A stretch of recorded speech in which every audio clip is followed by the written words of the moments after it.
It's a shame this has become a political issue. But again, I hope people all over the country are seeing what weak leaders we've got. For this interview, I'm going to focus on London because it's about London. 250,000 children have asthma, and up to 12 die every year in this country still. So since my daughter died, over 60 children between the ages of 5 to 9 have died from asthma, and the most vulnerable group are boys aged 13 to 15. I am absolutely in no mood to compromise on this. I think the scrappage scheme needs to be expanded. We're in a cost of living, and people are finding it incredibly difficult. So the government, who were in court, the government, the Mayor of London's office, and my borough, all parties were in court. They were all told to work together. All the experts said, in 2020, ULEZ must be expanded. Now, outer London has worse health outcomes than inner London. This can't be accepted.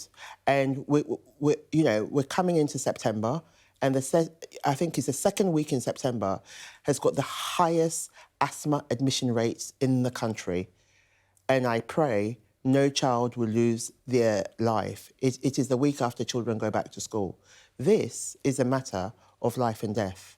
So my campaign, the most I could ever do was get air pollution on my daughter's death certificate. This is about children who are living now. And I have spoken to Sadiq. He needs to remain firm, and he needs to remember the outcome of Ella's inquest. He was told to expand it to save the lives of other children. And yes, I focus just on asthma, but it's about everything, Kay. It is heart attacks when there's high air pollution.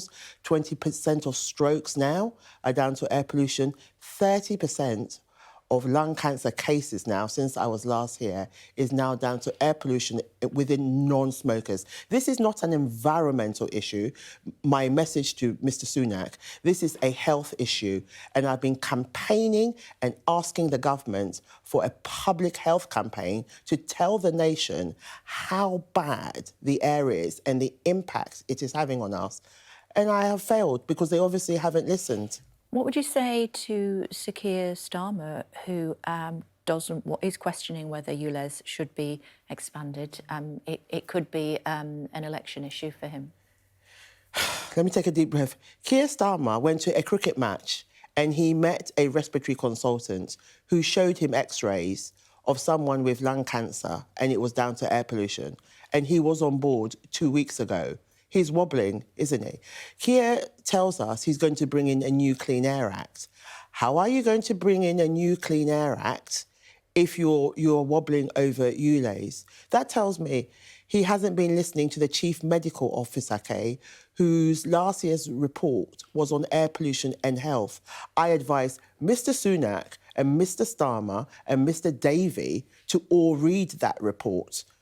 We're paying 20 billion to the NHS because of air pollution. This isn't a little asthma matter. It affects every organ in our body.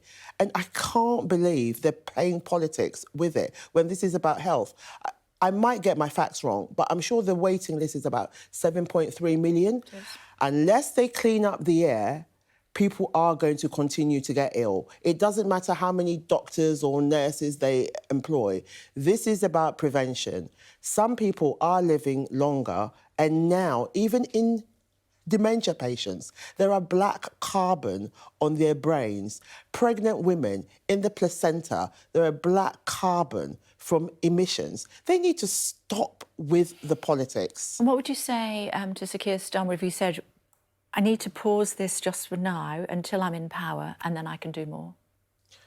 He has young children. I don't know whether they have asthma or not. And I repeat again, I assume he lives in London. Yes. Up to 12 children are going to die. That's a question the nation has to answer. And we have the worst asthma rates in all of Europe. So countrywide, between 22 and 24 children would die this year from asthma.